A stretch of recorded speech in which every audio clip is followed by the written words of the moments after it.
Meus queridos irmãos, a paz do Senhor Jesus Cristo a todos.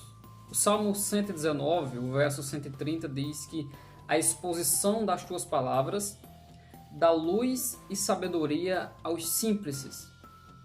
Quanto mais expomos as Sagradas Escrituras e meditamos e lemos, inferimos e analisamos as Sagradas Escrituras, mais a nossa mente vai se ajustando à real exegese ou à real interpretação do que realmente o texto quis falar ao nosso coração e qual era a intenção do autor humano na época em que ele escreveu. Nós traremos dois versículos que possivelmente te ensinaram errado e nós buscaremos dentro do contexto bíblico compreender um pouco mais sobre esses dois textos bem importantes. Se você não é inscrito no nosso canal, já se inscreva no nosso canal, compartilhe este vídeo para os seus amigos. Então vamos conhecer mais dois versículos que te ensinaram errado.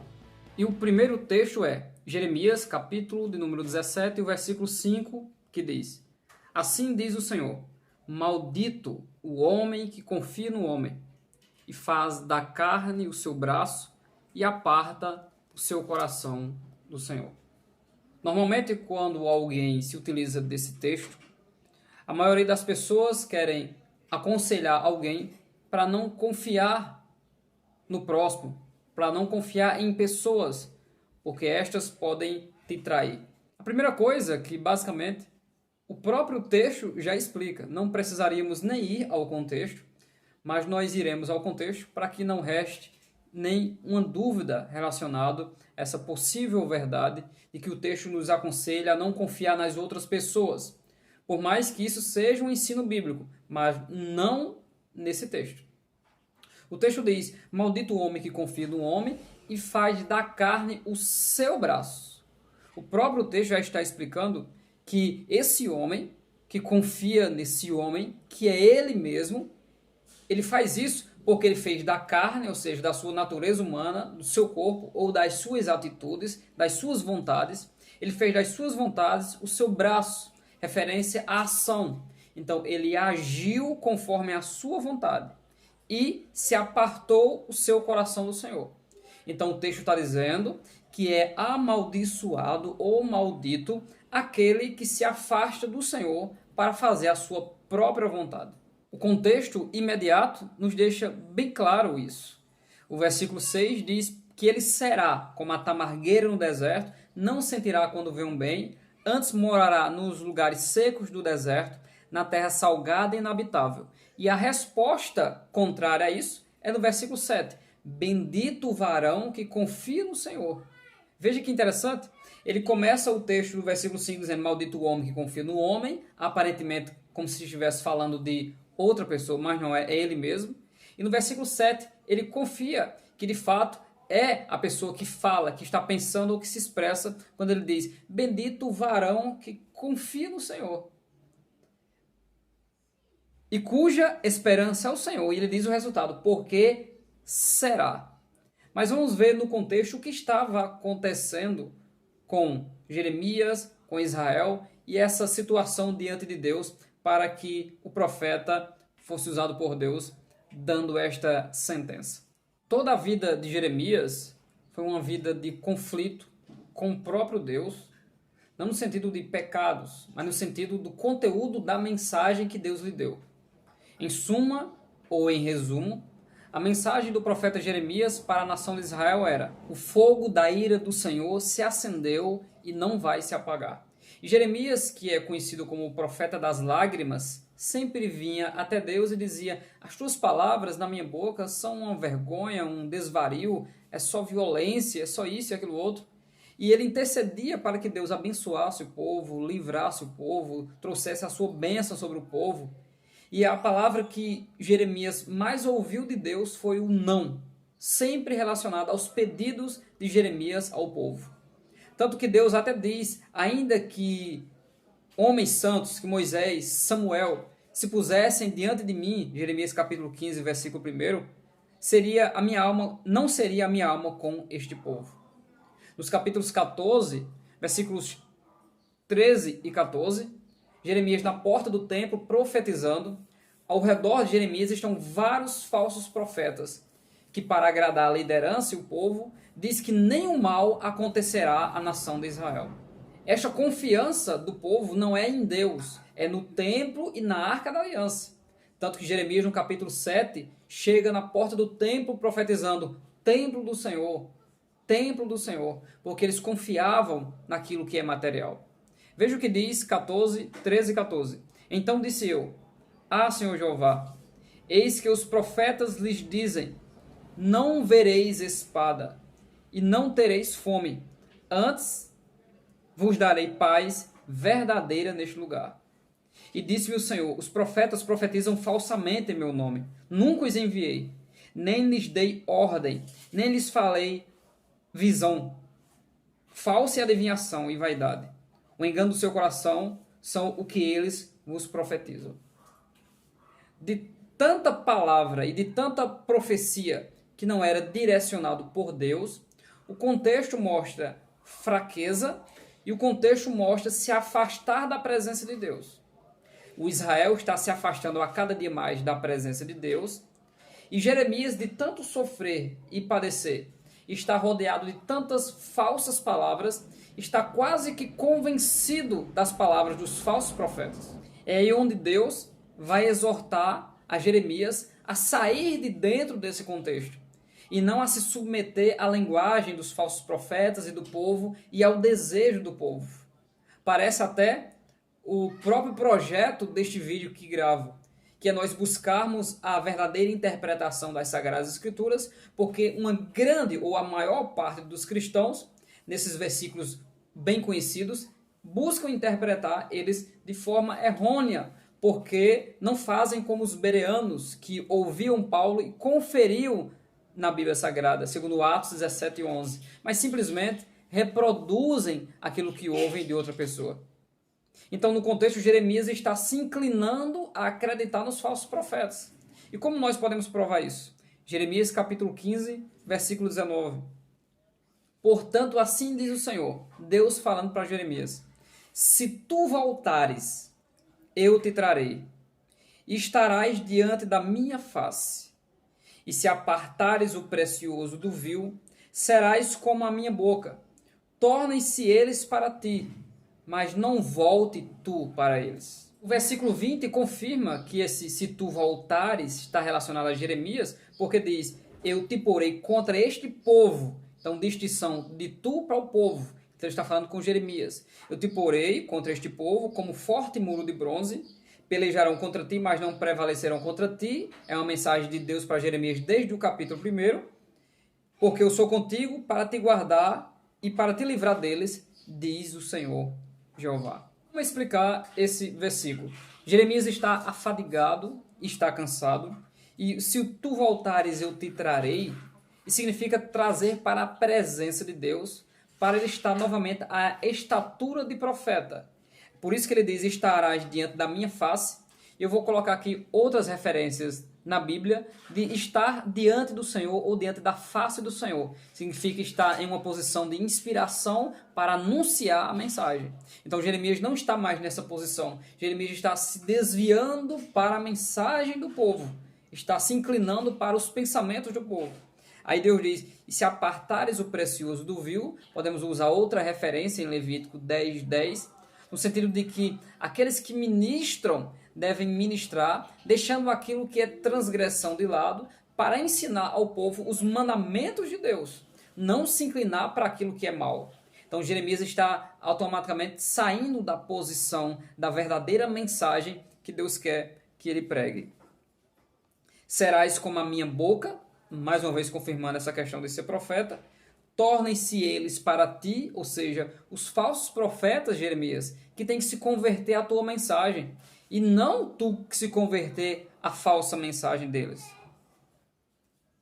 E isso é o contexto de o próprio Deus se apresentando a Jeremias, deixando bem claro que o Israel que se desvia de Deus é um Israel que vai ser castigado, é um Israel que não quer voltar para Deus. E por mais que Jeremias interceda por este povo, Deus vai manifestar a sua ira, a sua sentença e o seu castigo sobre eles. Só que Jeremias não pode sair da posição. Ele tem que continuar perseverante, pregando a palavra do Senhor, mesmo que todos desprezem a palavra. E aí podemos usar o contexto de Ezequiel capítulo 18, para que o sangue não caia sobre Ezequiel e Jeremias, ou seja, para que eles não sofram por não estar fazendo a vontade de Deus. E nesse sentido, Deus começa a profetizar o que vai fazer, segundo Jeremias 16, a partir do 16, depois o 17, os primeiros capítulos, Deus vai privar Israel de muitas coisas, vai colocar Israel em uma situação constrangedora e difícil. Aí temos o versículo 5 que entra logo em uma letra em negrito, mostrando que é uma nova sentença, um novo pensamento. E aí o texto diz: assim diz o Senhor, maldito o homem que confia no homem e faz da carne o seu braço e aparta o seu coração do Senhor. Quem será maldito aí? Tanto Jeremias como Israel. Então se aplica aos dois. Jeremias será maldito se ele permanecer dando ouvidos às profecias dos falsos profetas e à vontade do povo. E a nação de Israel será amaldiçoada quanto mais ela continuar se afastando do Deus Todo-Poderoso. Mas aqueles que confiam no Senhor serão benditos, abençoados e bem-aventurados. E para finalizar, Jeremias, no versículo 14, ele diz: sara-me e sararei, salva-me e serei salvo, porque tu és o meu louvor. Ele precisava de cura e Deus o curou.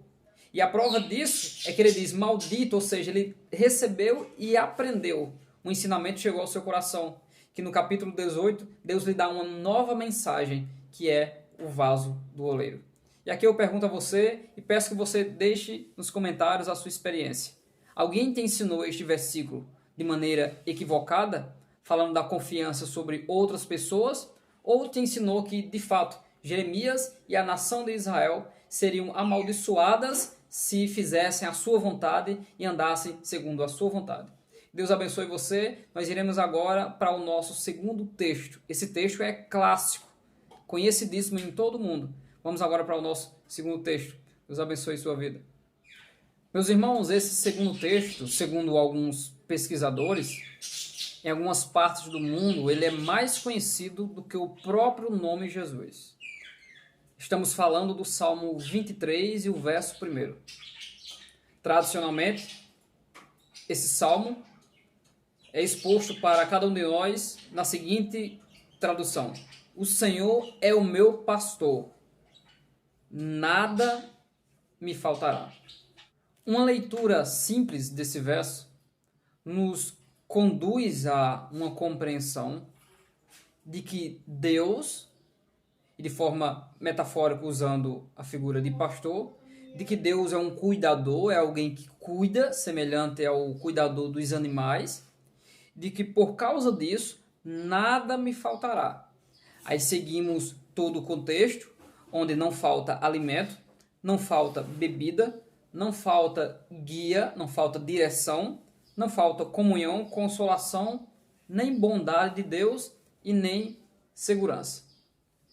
Basicamente, de maneira alguma, isso estaria incorreto, porque Deus é aquele que cuida de nós e Ele providencia para nós tudo aquilo que nós necessitamos.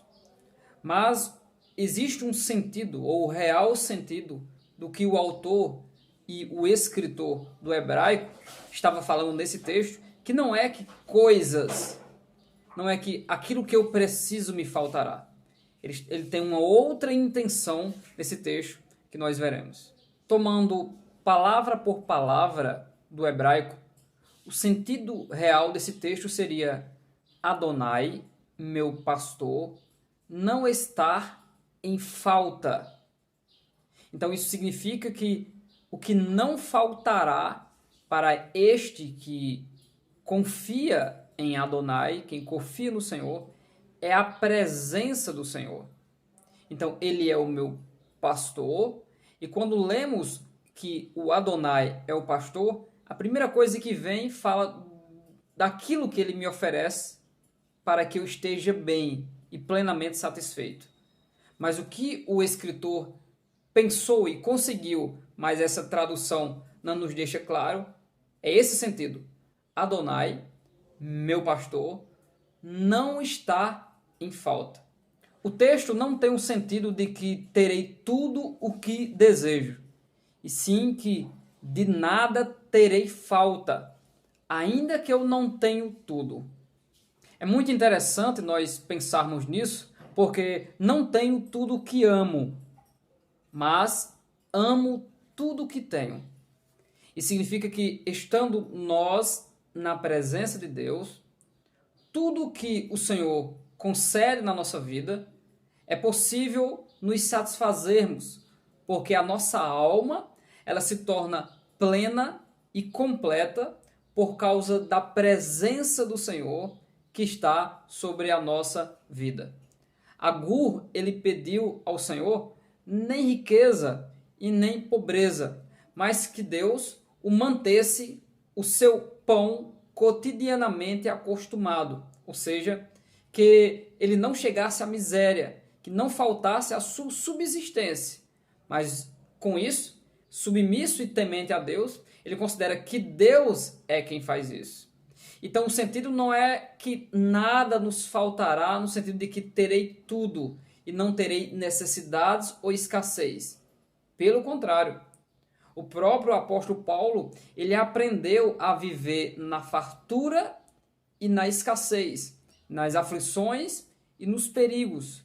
Mas o Espírito Santo estava sempre dizendo a Paulo: a minha graça te basta. Ou seja, a presença de Deus basta para Paulo, mesmo em momentos difíceis. E nesse mesmo pensamento, em Filipenses capítulo 4, Paulo diz que ele aprendeu a ter pouco, mas também ter em fartura. Posso todas as coisas naquele que me fortalece. Ele está dizendo que eu tenho força de Deus para passar qualquer situação. Então, os homens de Deus que escreveram a Bíblia Sagrada não estão negando o sofrimento ou as necessidades ou as situações difíceis, mas estão dizendo que com o Senhor eu passo qualquer coisa. Com o Senhor eu vivo em qualquer circunstância porque Ele me basta. No hebraico existe a palavra amigo no verso 1. Seria Adonai Roi. Isso faz com que, se nós invertermos as sentenças aqui, teremos um real sentido do que o autor pretendia dizer. Invertendo as palavras, podemos traduzir desta maneira: não me faltará o amigo íntimo, meu Deus. Não me faltará o amigo íntimo, o meu Deus. Em qualquer circunstância, Deus estará presente. E por Ele estar presente, Ele guiará o pastor Davi, o profeta Davi e o poeta Davi. E sempre esse guiar de Deus trará satisfação. E ele habitará, e ele finaliza o salmo, habitará na presença, ou seja, a casa do Senhor, que é símbolo da presença por causa da Arca da Aliança. Então, o que Davi está aqui declarando o seu amor de forma poética diante de Deus é que Deus sempre está comigo. Ainda que eu ande pelo vale da sombra da morte, tu estás comigo. Deus não deixa Davi em nenhuma circunstância. Aí você me pergunta, e por que até hoje eles não mudaram essa tradução, ao invés de o Senhor é meu pastor, nada me faltará, e colocaram o Senhor é meu pastor, ele não me falta? Por quê? Eu estive em uma palestra da Sociedade Bíblica do Brasil, que é a sociedade responsável por fazer os acertos de tradução, tanto do hebraico como do grego para o nosso português, como por exemplo em 1 Coríntios capítulo 13, onde fala do dom supremo e sempre usava a palavra caridade. Essa palavra caridade foi retirada, que ela soa mais com o sentido de esmolas, e foi colocado a palavra que mais se encaixa no contexto, que é amor.